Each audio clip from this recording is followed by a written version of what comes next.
The ultimate VR battle continues. Quest 3 Apple Vision Pro, with Apple Vision Pro making a bold statement, and they're making it clear that they do not want anything to do with having controllers. They want pure hand tracking, eye tracking, and they want to evolve with that technology. Now, how much does that involve limitations? Has Twitter going crazy because some people just don't feel comfortable without that actual immersion of holding controllers in relation to guns or just holding other items, bow and arrows, etc. It just enhances that immersion, while some other people actually agree with not having controllers at all. Not only is Apple planning to release a motion controller for Vision Pro in the future, but it may not even support third-party VR controllers at all. Basically, Apple Vision Pro was announced. They didn't say really too much about supporting VR games in totality, let alone just showing controllers, like what Meta Quest has always done and what basically every VR headset has done, including the recent PSVR 2. Apple Vision Pro has everything of the Apple ecosystem, of course, viewing apps, and then the studio only showed off one single VR app, which is Rec Room. I would assume they're gonna try to get some exclusivity on it. Other than that, it's full on just a computing. It's spatial computing, and it's also titled as mixed reality and augmented reality. Apple is confirming that they're neither actively planning a dedicated controller or planning any type of support for third-party VR accessories. What a lot of people feel is that VR gaming lacks that immersion when there's just hand and eye tracking. It like lacks that haptic feedback is what they're saying, required for many game genres, meaning any VR games that has to come along to Apple Vision Pro is gonna have to just go through a major overhaul, because you literally have to just create a whole new game, literally like unplugged guitar, like other games that come out the jump that just literally utilize hand tracking. Most likely Apple sticks with this internal plan to not support VR controllers that would essentially shunt development away from VR gaming and towards the headset's AR abilities. Apple Vision Pro goes on to say that even though they're not going to utilize any type of VR controllers, any type of VR games that we can bring in, we're just going to utilize that tracking controllerless. And they just continuously raving about they're trying to build a standard of this spatial computing headset to eventually replace smartphones. That's their overall vision, not just delving into just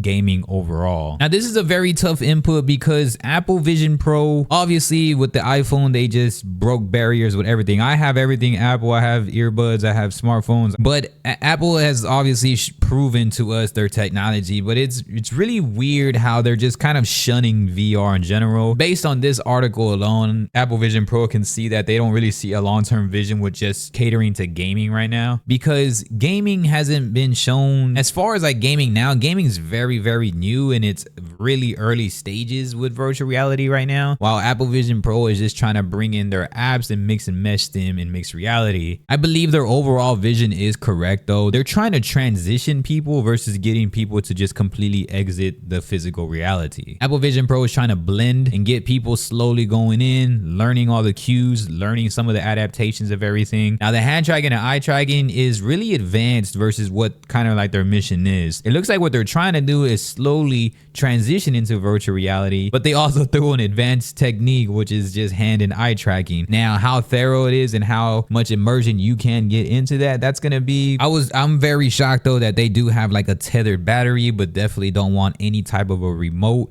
Even one remote that was kind of more of like a classic TV type remote would be probably better than none at all, just to help people introduce to this type of technology. Because regardless, when people see this type of headset, they're gonna fall back into default and thinking that this is a virtual reality headset, when in reality it's not a virtual reality headset. Quest 3 on the other hand is a virtual reality headset that just is heavily involved in gaming, aside from the Quest Pro, which is not a great investment right now. A lot of people have raved about. If you're going the Quest Pro route, that's essentially looking for that Apple Vision Pro route, which you might as well pay for that real tech that's going to really emphasize that, versus Quest Pro that kind of was just having one foot in, one foot out, trying to test out the waters in that. But now they're coming back to what they are the best at, which is just gaming, having controllers, immediacy, standalone, affordability, and more. But Apple Vision Pro, that's a very bold move, and saying basically like, hey, we don't want no controllers, we're gonna go with straight up tracking. And I know that did piss a lot of people off on Twitter recently, so y'all gotta let me know what's up. Would you ever just go with a virtual reality headset if Apple Vision Pro tends to go far more into gaming and virtual reality? Would you choose a headset that has absolutely no controllers or anything? To me, it's a smart idea, it's advancement of course, and it's less materials needed around you, but it does lose that immersion effect when you don't have controllers controllers in your actual hand, like utilizing guns or utilizing bow and arrows or swords or just everything, man. So y'all gotta let me know what's up, man. I appreciate y'all. Peace.